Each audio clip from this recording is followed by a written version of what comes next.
ሰላም ሰላም እግዚአብሔር ምስኹም ይኹን ክቡራት ኣሕዋተይን ኣሓተይን ከመይ ኢልኩም ለይ ሰላም ዲኹም? ኣነ ሰላም እየ ኣምላኽ ይመስገን። ከምቲ ሰላም ዘለኹ ደሞ ሰላም ክትኮንለይ በዓልቲ ሙሉእ ተስፋ እየ ክቡራተይ።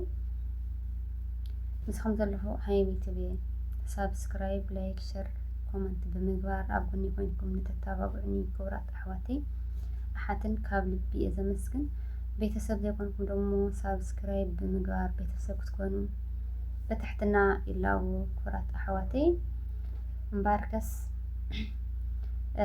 ከምቲ ኣብ ምእታው ኣርእስቲ ዝረአኹምዎ ናባኻትኩም ዝመፅእኹሉ ምኽንያት ምስገና ንምቕራብ እዩ እና ሓጎሰይ ንምክፋል እየ መፅአ ክቡራት ቤተሰብ። ምክንያቱ ኣብ ትሕቲ ፈጣሪ ሻላኹም እየ ኣብኡ በፂሐ እሞ ምስገና ንምቕራብ እየ መፅአ ክቡራተይ እና ዩቱብ ተቐቢልኒ ኣሎ እንኳዕ ደስ በለኩም ደስ በለና። ሰላም እንደምን አላችሁ ውድ ቤተሰቦቼ? ደህና ናችሁ? እኔ ደህና ነኝ እግዚአብሔር ይመስገን። ከእናንተ ጋር ያለሁት ሃይሚ ዩቱብ ነኝ።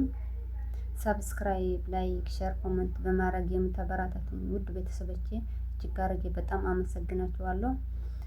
ቤተሰቦች ያልሆናችሁ ደግሞ ሰብስክራይብ በማድረግ ቤተሰብ እንድትሆኑ በትህትና እጠይቃችኋለሁ ውድ ቤተሰቦቼ።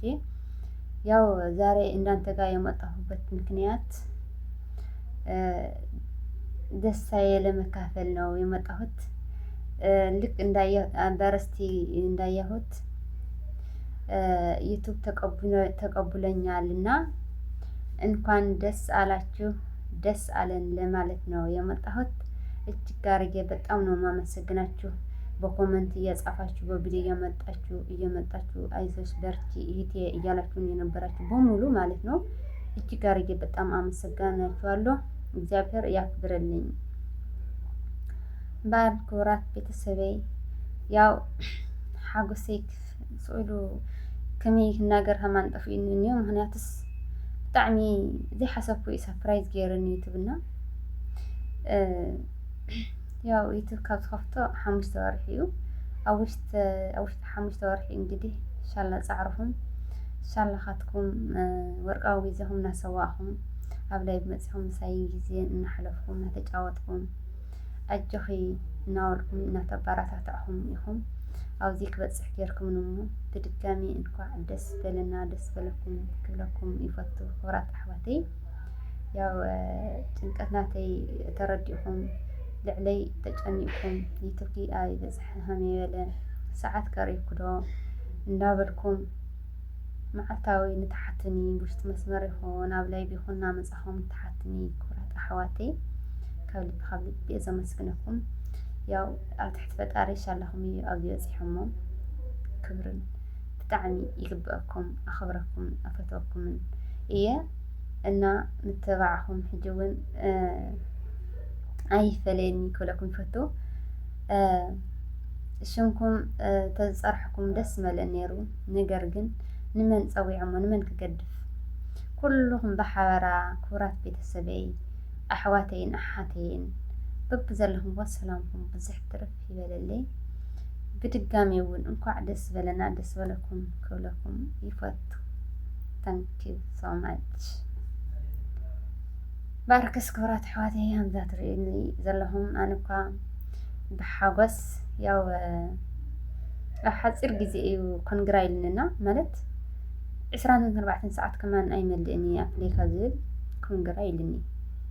ነዚ እዩ ሓጎሰይ ምቁፅፃር ሲኢነ ዘለኹ ዘረባ ምዝኣበየኒ ዘሎ ይቅርታ ግበርለይ ክቡራተይ እና ብጣዕሚ ዩቱብ ብሕጂ ኣብ ምጅማር ዘለኹን ወይ ከዓ ከጅምራ ተሓስባ ዘለኹን ወይ ደሞ ገና ሰዓት ሳብስክራይብ ዘይመልእኹን ኣሕዋተይ ንእሽተን ካብ ተመክሮይ ንእሽተን ክብለክን። ምክንያቱ ኣነ ያው ከምቲ ዝፍለጥ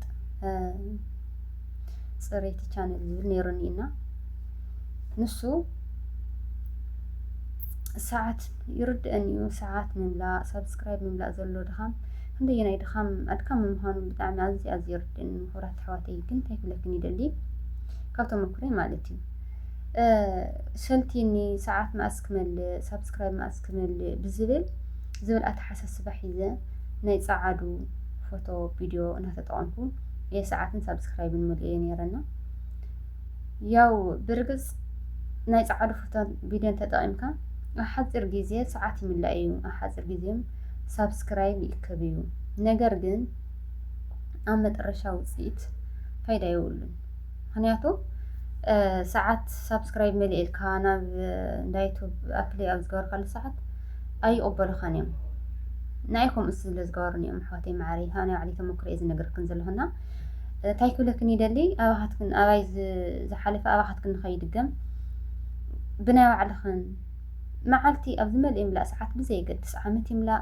2 ዓመት ይምላእ ብዘይገድስ ኣፅሶ ሰቢል ግን ብትኽክል ብርግጽ ድኻም ኣለዎ እዩ ኣሕዋተይ ማዕረይ ግን ሓደራ ናይ ጻዕዲ ጌርክን ኣብ መጨረሻ ዝገደደ ተስፋ መቁረፂ ካብ ተመሊሶም ቀፂዖም ገለመለ ካብ ተስፋ ትቆርፃ ካብ መጀመርያኹን ኮስኪስክን ብናይ ባዕልኽን ቪድዮኹን ብናይ ባዕልኽን ላይ ብናእትኽን ጫወትክን ሰዓት እንተትመልኣ ክመኽረክን ይደሊ ኣሕዋተይ ማዕረይ ምክንያቱ ኣብ መጨረሻ ላይ ኣይቕበሉኻን እዮም ኣይተቐበሉን እዮም ኣነ ሰዓት መሊእ ኸይደ ኣይተቐበሉንን ኣፕለይ ገይረ 3 ቀን ሙሉእ ተጸብየ እዮም ቀልጢፎም ከማን ኣይመለሱለይን 3 ቀን ተጸብየ ከማን ጽቡቕ ተዝምልስለይ ዶ 3 ወርሒ ቀፂዕና ከለና ይብሉኒ ሕጂ ድሕሪ 3 ወርሒ መሊሰ ሓደ ነገር ቪድዮ ኣልዒለ ሓደ ዝተኻኸል ነገር ኣስተኻኺለ ተመሊሰ እንደገና ኣፕለይ ይገብር ድሕሪ 3 ወርሒ ማለት እዩ ሕሰቦ ክንደየናይ ተፅቢት ክንደየናይ ዝገደደ ድኻም ከም ዘለዎ ማለት እዩ ድሕሪ 3 ወርሒ ተመሊሰ ኸይደ እንደገና መሊሶም ኣበይ ተዝቕበሉ እንደፅቡቕ ይመስለክን ኣይተቐበሉን እዮም እንታይ ደኣ መሊሶም እንደገና ን3 ወርሒ ቀፅዖምኒ ማለት እዩ 3 ወርሒ ምስ ቀፅዑ እንደገና እንታይ ገይረ ጠቕላላ 6 ወርሒ ዶ ኮይኑ 6 ወርሒ ሙሉእ ካብቲ ዝነበረ ዘሕለፍዎ ድኻም ደኣ እሞ እንዳየቱ ምምላስ እንዶ ድኻም ገዲድኒ ብዝብል እስኪ ሓድሽ ቻነል ከፊተ ዘይምኩር ዕድለይ ዘይምኩር ብምባል እዛ ትሪኣ ዘለኽን ሕጂ ተቐቢሉኒ ዩቱብ ማለት እዩ ከፊተ ብናይ ባዕለይ ኣብ ዝመልአ ይምላእ ብዝብል ውሽጣዊ ተስፋ ምልእ ቢለ ውሽጠይ ማለት እዩ ንምንታይ ኣብ ዝመልአ ዘይመልእ ኢለ ያው ሓደ ኢለ ጀሚረ እግዚኣብሔር ይመስገን ሰብኣይ ዝለኣኻ ሻላኻትኩም ሻላ ክቡራት ቤተሰበይ ኣብ 5 ወርሒ ላይ ብናእተኹ እናጫወትኩ ገለ ወርቃዊ ግዜኹም ሰዊዕኹም ምሳይ ሻላ ዝፀናሕኹም እናጫወትኩ ማለት እዩ ኣብ 5 ወርሒ ዘይመልእ ያው ሰዓት መሊአ ሳብስክራይብ መሊአ ኣፕለይ ኣብ ዝበልኩሉ ሰዓት እውን ከይዘንግዐ ማለት እዩ 24 ሰዓት ከማን ኣይፀንሕን ቀልጢፉ ኮንግራ ኢልኒ ይብለክን ኣሕዋተይ ማዕረይ እና ድኻምክንን ፃዕርኽን ይርኤልክን ፈጣሪ ናይ የማስልክን ክብለክን ይደሊ ግን ሓደራ